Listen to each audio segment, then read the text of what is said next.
धर्म यात्रा चैनल में आप सबका स्वागत है। बहुत बहुत नमस्कार। आज हम लेकर के आए हैं भिन्न भिन्न राशि वालों के लिए राशिफल। माह सितंबर में क्या कुछ प्लैनेट अपना प्रभाव दिखा रहा है भिन्न भिन्न राशि वालों के ऊपर में, आप उससे कैसे प्रभावी हो रहे हैं, इसकी जानकारी हम प्राप्त करेंगे। चूँकि ज्योतिष शास्त्र के हिसाब से प्लैनेट अपने ऑर्बिट में, अपने कक्षा में हमेशा रनिंग करता है और उसका प्रभाव हमारे ऊपर डालता है। विस्तृत रूप से जानने के लिए बहुत अधिक, लेकिन टाइम के हिसाब से, मास के हिसाब से, मंथ के हिसाब से हम प्रेडिक्शन लेकर के आए हैं। क्योंकि कहते हैं कि ग्रहाधीनम जगत सर्वम, हमारे जो पूरे संसार, पूरे ब्रह्मांड जो है वो ग्रह के हिसाब से, प्लैनेट के हिसाब से चलता है। प्लैनेट अपना इफेक्ट डालता है, उससे इफेक्टिव होकर के किसी भी काम को हम करते हैं।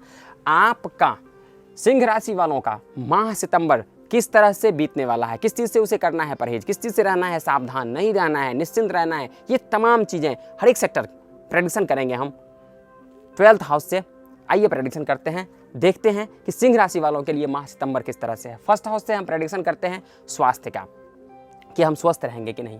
फर्स्ट हाउस का ऑनर जो है वो सेकंड हाउस में बैठा हुआ है।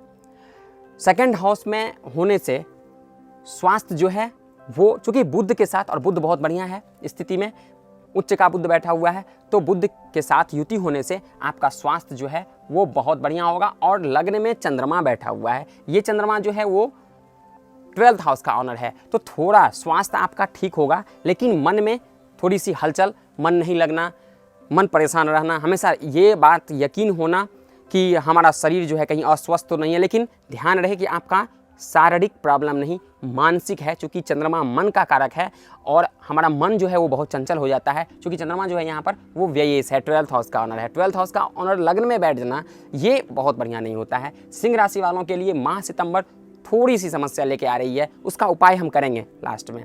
सेकेंड हाउस से हम प्रेडिक्शन करते हैं वाणी का, कुटुंब, परिवार, सगे संबंधी का, अपने संचित धर्म का, धन का, इसका प्रेडिक्शन हम करते हैं इस चीज़ सेकंड भाव से, सेकंड हाउस से। सेकंड हाउस देखते हैं कि क्या कुछ कह रहा है हमारा सेकंड हाउस सिंह राशि वालों के लिए माह सितंबर में।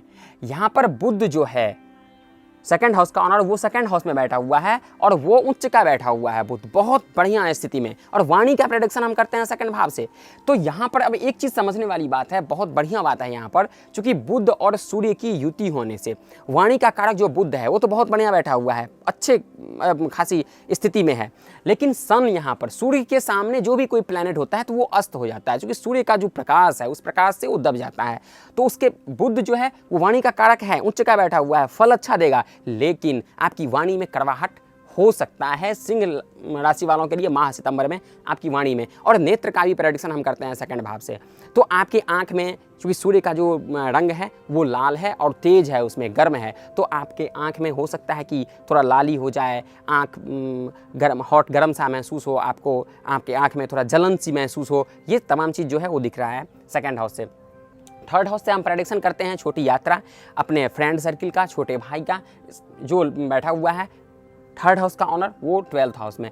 12th हाउस में बैठने से दूसरे प्लैनेट का के लिए अच्छा नहीं होता है, लेकिन शुक्र के लिए मैंने कई सारे ग्रंथों में देखा है कि शुक्र जब 12th हाउस में बैठ जाता है तो ये भौतिक सुख जो कुछ भी है वो देने में सक्षम होता है। तो सिंह राशि वाले सितंबर माह में भौतिक सुख से संपन्न रहेंगे, लग्जरी लाइफ कहते हैं ना, वो लग्जरी लाइफ आपका जो होगा वो आप स्पेंड करेंगे थर्ड हाउस। फोर्थ हाउस से हम प्रेडिक्शन करते हैं जमीन जायदाद वाहन, इसका जमीन जायदाद वाहन जो है इसका ऑनर जो मंगल है वो बैठा हुआ है 8th हाउस में। 8th हाउस में शुभ ग्रह का बैठना अच्छा नहीं होता है, लेकिन मंगल चूंकि ये पापक ग्रह है, क्रूर है, थोड़ा इसका जो है टेम्पर, मंगल लाल होता है, गर्म प्लैनेट है ये, तो ये 8th हाउस में बैठने से अच्छा फल देता है। आपका जो है ये 4th हाउस जमीन जायदाद वाहन, ये सारी चीज़ ठीक रहेगा, इसका उपभोग करेंगे, सुख भोग आप करेंगे, इसमें कोई दो राय नहीं है सिंह राशि वाले माह सितंबर में। 5th हाउस से हम प्रेडिक्शन करते हैं विद्या बुद्धि, हमारे किसी सेक्टर में हम काम कर रहे हैं उस सेक्टर में हमारी जो एजुकेशन है, हमारी जो क्वालिफिकेशन है उसको हम यूटिलाइजेशन कर रहे हैं कि नहीं कर रहे हैं, ये सारी चीज़ें यहाँ पर। तो गुरु का धनु राशि में बैठना शनि के साथ, शनि षष्ठेश और सप्तमेश है आपका, जो गुरु के साथ बैठ रहा है 5th हाउस में, और बुद्धि का कारक गुरु जो है वो भी बैठ रहा है 5th हाउस में।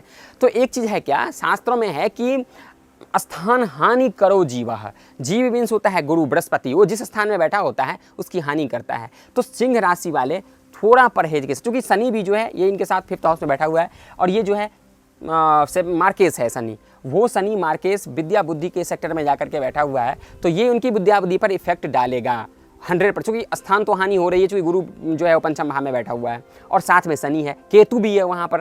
तो ये चीज़ यहाँ पर थोड़ा सिंह राशि वालों के लिए सतर्क होने की आवश्यकता 5th हाउस से संबंधित दिख रहा है। 6th हाउस से हम प्रेडिक्शन करते हैं रोग, शत्रु, कंपेटिटर, ये 5th हाउस के साथ बैठा हुआ है। तो कंपेटिटर आपकी बुद्धि के आगे में आकर के खड़ा होगा, जो आपका कंपेटिटर है वो आपसे अधिक बुद्धि लेकर के सामने, वहाँ पर आपको प्रूव करना पड़ेगा। ये चीज़ दिख रहा है सिंह राशि वालों के लिए माह सितंबर में। 7th हाउस से हम पति पत्नी का प्रेडिक्शन करते हैं, वाइफ हस्बैंड, मेल फीमेल के हिसाब से। तो इसका ऑनर जो है ये भी बैठा हुआ है गुरु के साथ। तो यहाँ पर एक चीज़ है कि 7th हाउस का ऑनर आपके विद्या बुद्धि के साथ जो है बैठा हुआ है, तो पारिवारिक कॉम्बिनेशन जो है ये अच्छी दिख रही है। आपके अपने लाइफ पार्टनर से जो कॉम्बिनेशन है वो बहुत बढ़िया है, उसमें कोई दो राय नहीं है, उसमें कोई दिक्कत नहीं है। 8th हाउस से हम प्रेडिक्शन करते हैं लंबी यात्रा और आयु की। आपकी लंबी यात्रा नहीं दिख रही है और आयु जो है वो अच्छी है, क्योंकि सूर्य और बुध का प्लेसमेंट जो लग्नेश है वो है सितंबर में, कोई घबराने की बात नहीं है। और लंबी यात्रा इसलिए क्योंकि शनि जहाँ पर है वो मार्केस है और शनि गुरु के साथ बैठा हुआ है, तो ये लंबी यात्रा नहीं बना रहा है, इससे लंबी यात्रा की योग नहीं बन रही है। भाग्य स्थान 9th हाउस, इसका ऑनर जो मंगल है वो मंगल बैठा हुआ है 8th हाउस में। 8th हाउस में बैठना उतना बढ़िया नहीं होता है जितना अन्य और केंद्र या त्रिकोण में हो, तो ये 8th हाउस में बैठा हुआ है, ठीक है। मंगल अच्छा फल देगा 8th हाउस में, भाग्य संबंधित कोई प्रॉब्लम नहीं होगी, लेकिन उतना बढ़िया नहीं है जितना बढ़िया होनी चाहिए, ये थोड़ा कम दिख रहा है। चूँकि मंगल का 8th हाउस में बैठना बहुत ख़राब भी नहीं है, बहुत बढ़िया भी नहीं है, मीडियम सो। 10th हाउस से हम प्रेडिक्शन करते हैं सत्ता, आजीविका, रोजगार, जिस भी सेक्टर में हम काम कर रहे हैं उसका ऑनर बैठा हुआ है 12th हाउस में। तो शुक्र के साथ, मैंने पहले भी कहा है, शुक्र के साथ 12th हाउस में बैठना ये बहुत बढ़िया होता है। तो आपकी जिस सत्ता है, जो आजीविका है, उसमें आपकी प्रॉपर्ली वो बनी रहेगी, आप उसमें कोई दिक्कत नहीं है, वो आप ठीक रहेगा। 11th हाउस से इनकम ऑफ सोर्स का हम प्रेडिक्शन करते हैं। 11th हाउस का जो बुध है वो उच्च का बैठा हुआ है, आपका जो इनकम ऑफ सोर्स है वो बहुत बढ़िया है, एक्सपेंस नहीं है और इनकम ऑफ सोर्स बहुत बढ़िया है। ये चीज़ कि बुध उच्च का बैठा हुआ है, हम दिख रहे हैं 2nd हाउस में बुध जो है हमारा वो दिख रहा है, वो उच्च का बैठा हुआ है।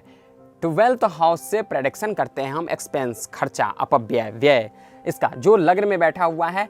तो अब यहाँ पर निष्कर्ष के तौर पे एक चीज़ दिख रहा है कि 7th हाउस का ऑनर जो है और 6th हाउस का ऑनर जो मार्केस है वो बढ़िया स्थिति में बैठा हुआ है और लग्न में व्यय बैठा हुआ है, तो शरीर इसमें थोड़ा बहुत खर्चा आपको होना दिख रहा है।